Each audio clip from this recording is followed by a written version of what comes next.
Hello, and welcome to Morning Vibes with Dr. Jerry the First, episode 145. It's Monday, the 5th day of February, 2018, and my name's Dr. Jerry the First Oguzie. In continuation of our discussion on the habits to drop like a piece of hot charcoal, if you have to choose yourself first in this 2018, today I'm discussing stop criticizing yourself and others.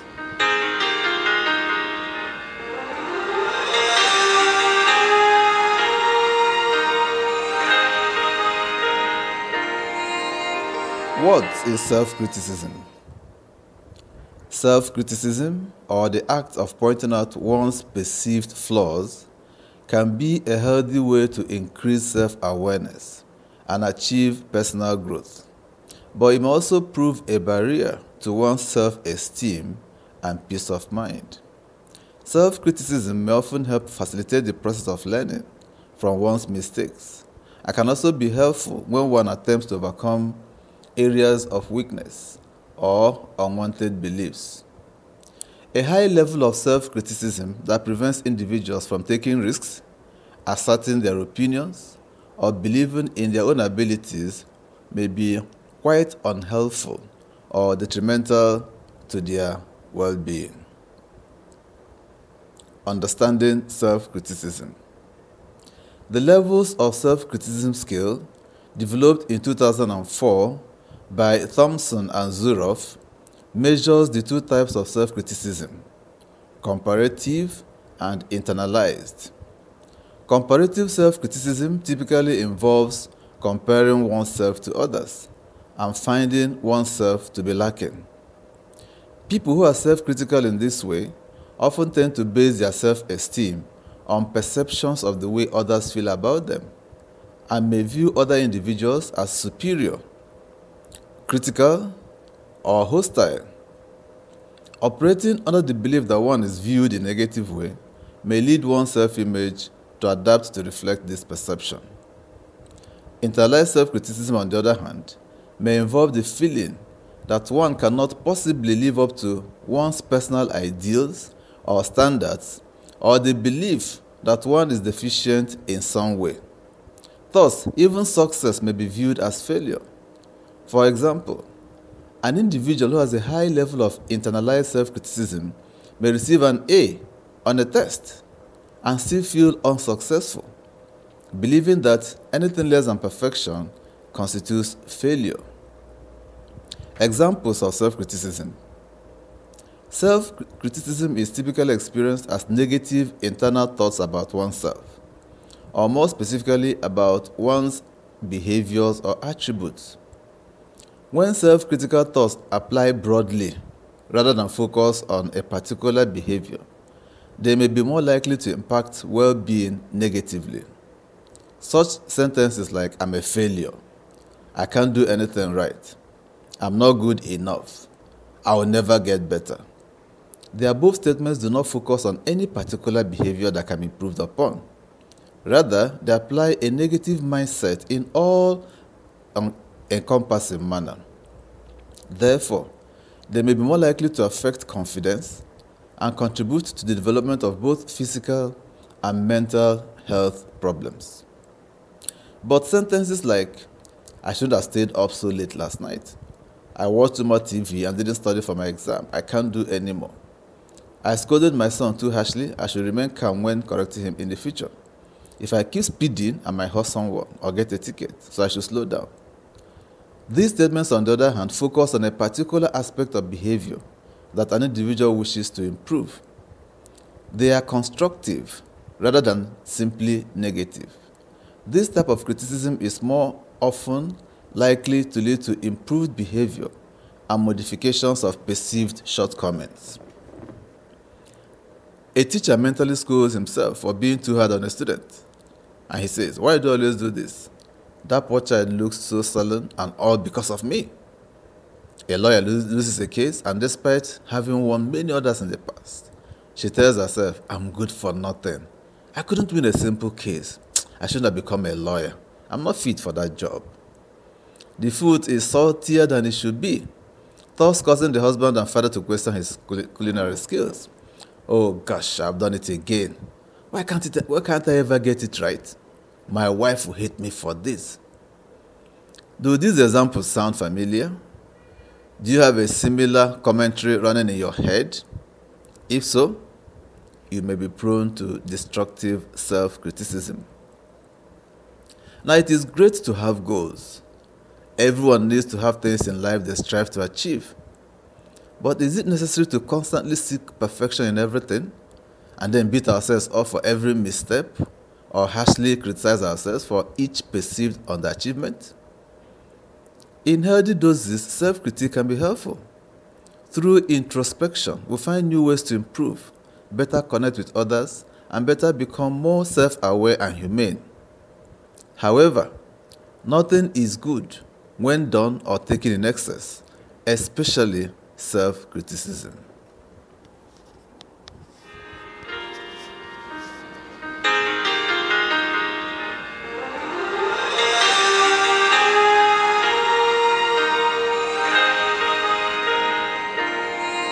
The repeated effects of this practice are detrimental. Instead of helping you reach your goals or become a better version of yourself, self-criticism belittles you and erodes your peace of mind. Do you enjoy it when other people judge and critique you? Does it encourage you to thrive or boost your self-confidence? Would you tolerate it if someone bullied your child or harassed your friend? Without a doubt, these are painful experiences. So why let the voices in your head do the same to you? Why be your own bully? Because that's what you are if you incessantly self-criticize. No one knows you better than you do. No one knows what hurts you most or how to attack your weaknesses in the meanest way possible. We all sometimes doubt our abilities and wish to improve certain aspects of our personalities or attitudes or looks or skills. That is normal. However, constantly thinking of ourselves as worthless or not good enough is very different. Chronically treating ourselves with scorn and self-loathing can have consequences for our mental well-being, health, and relationships and loved ones. So where does this come from? Self-bullying arises from lack of compassion and kindness towards oneself. It is often engendered by painful childhood experiences that left a child with emotional scars. Children are more vulnerable and susceptible to negativity, so harsh criticism from parents, teachers, or peers can easily shatter their confidence, making them feel insecure or inadequate. The desire to avoid others' criticism in the future prompts us to set criteria and standards for ourselves, and conditions us to think that we need to be perfect and better than others in order to be loved and appreciated. Perfectionism in its positive form can help us be more successful, but the negative or self-critical form actually impedes our progress. Negative self-talk and worrying about what others will say can zap the energy needed to become a better you. The results of 5 psychological studies demonstrated a consistent pattern of negative relationship between self-criticism and goal progress. Participants reported significantly less progress towards goals when they ranked higher in self-criticism. A positive relationship between self-oriented perfectionism and goal progress was also established. When self-criticism was controlled, participants reported significantly more goal progress. It needs to be stated and understood that nobody is perfect, and even the best and the brightest make mistakes. So instead of dwelling on failures, learn from them and move on. Silence the inner bully that persistently goads you to hurt and neglect yourself. And to do that, the following are 5 practices to help you become the best you that you can be. 1. Focus more on positive self-talk. Make a conscious effort to stop putting yourself down. To do that, you need to be more aware of your negative self-talk, those jabbing comments that you make to yourself. Compliment yourself on the things you do well. Acknowledge your achievements no matter how small. Make a list at the end of each day of 5 things you did well that made you happy. or that you are proud of doing. Write these down and then read them to yourself out aloud if possible before you go to bed. Now, this won't eliminate all negative thinking, but if you can tip the skills toward the positive, it will help to keep your energy up. 2. Practice kindness towards yourself. Being kind to yourself is just as important as being kind to others. Now, here is the rule. Things that you would never say to your loved ones, either out of consideration or for the fear that you might offend them and lose them, should never be said to yourself either. Imagine the amount of suffering it will cause others to hear these things from you and realize that you are hurting yourself just as much. To quote from an old song by Helen Reddy, would you take better care of yourself? Would you be kinder to yourself? Would you be more forgiving of your human imperfections if you realized that your best friend was yourself? 3. Stop comparing yourself to others. There's always going to be someone better than you at something. There'll be those who are not as proficient as you too. If you tend to compare yourself to someone who is the best at what they do, you may be playing a losing game. In life, we play so many roles that it's impossible to be better than the other 7 billion human beings at everything. Accept the fact that you are not perfect and focus on being the best version of yourself. 4. Think of mistakes as learning opportunities. Life is an unending process of self-improvement, and mistakes are unavoidable. It truly is a journey. And just like the longest road trip would involve some mistaken turns, so does your life. You have many great qualities and many areas for improvement. So see those mistakes as opportunities. They show you what you need to work on to become the best of you that you can be. 5. Be patient with yourself. It takes time to correct the harmful habits that you have had for most of your life, especially deep-rooted ones like self-criticism. Considerable effort is required to change the way you think and to foster positive self-talk to get to the calmer, more reasonable you. Your life is a work in progress, so commit each day to doing something positive for you. Practice until being naturally good to yourself becomes more comfortable. More important, don't beat yourself so when you don't do it as well as you should. And then do the other matter.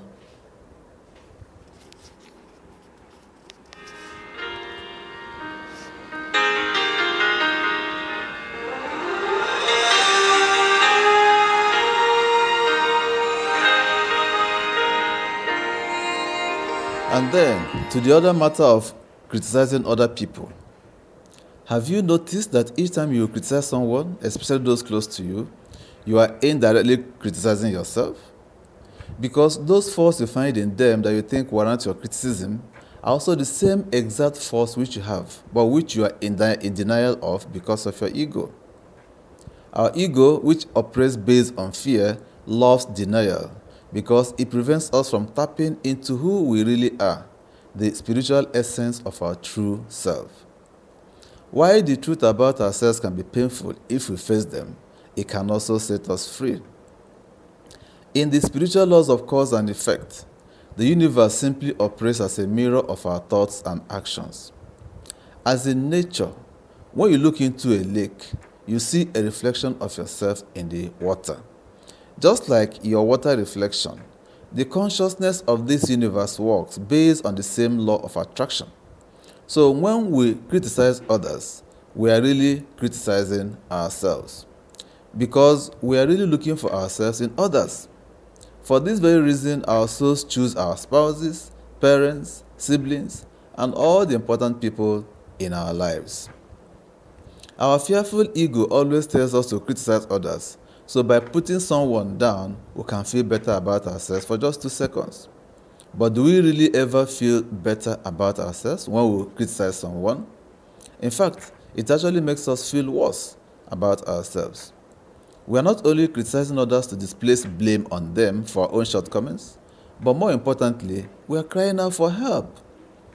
Like the baby who cries out for its mother, our souls are the same babies that are crying out to learn lessons that can help our souls grow into the higher level of ourselves.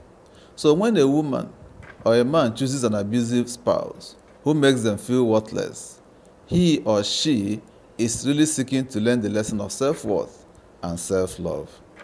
However, the lesson becomes futile when we use the relationship to serve our egos by criticizing others. So the first step is to stop criticizing others. As their shortcomings are really our own, we can just observe, understand, and make our own internal shifts in positive ways. Whenever we choose to criticize, we are increasingly damaging ourselves because we are blocking our own energies from realizing our defined self. A self-sabotage, our own self-worth decreases every time we criticize others, and we start to lose the power to take control of our lives. By endlessly criticizing other people, we're just digging a deeper grave for ourselves until it becomes so deep that we have no chance of breaking out of it. And that's what I see in criminal predators, who are the most relentless critics of others and ultimate self-haters of themselves. They have dug their grave so deep that they have no way of breaking out. So their self-hatred becomes manifested in their perpetration of heinous crimes on others. So before we dig ourselves a grave from which we cannot rise, we must stop criticizing others so we can come back to ourselves. As the universe only mirrors our thoughts and energies, have you ever noticed that happy and confident people rarely criticize other people? Because they're just too busy in their own happiness and their bliss. When you are happy and positive, wonderful things happen in your life, like that better job you're looking for, or that better spouse. Just about any better opportunity will come your way because you're happy and positive. Why? Because everything seems to go right with happy people. And that's why we envy them. But happiness is not exclusive to happy people. It is exclusive to people who choose to be happy by looking inward and focusing on bettering themselves rather than criticizing other people. As the universe also only responds in kind, they get all the luck in quotes in the world, and their positive energy becomes infectious. We can all be that happy person, shining our own beacon out into the world, if we choose to focus our energies inward rather than outward by criticizing others. When you criticize others, you're just moving yourself further away from your brilliant light that's shining within you and which is your true self. So, when you start criticizing others, just take a mirror up to yourself and you will see a reflection of that ugly, wicked witch and self-hate. Your true inner being is yearning to shine its light out into the world. So, rather than criticize others, why don't you mesmerize others with your magnificent self? That way, you come out shining. That way, you come out being loved by people. That way, you contribute your own quota towards making this world a better place than you met it. And so, until I come your way again, this is Morning Vibes with Dr. Jerry the First.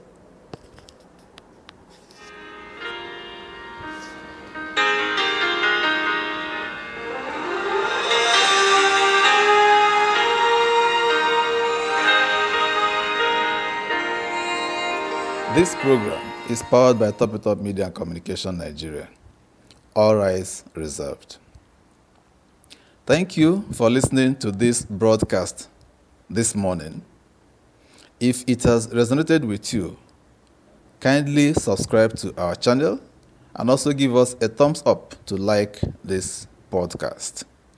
You can also share this with your friends so that they can also be enlightened. If you want to read the text, the full text, kindly go to our blog and read it. We'll also welcome your comments, your suggestions, and your opinions on how we can make it better. We're also on Facebook. You can like us on Facebook. Please find the links to our blog and our Facebook page in the description box below.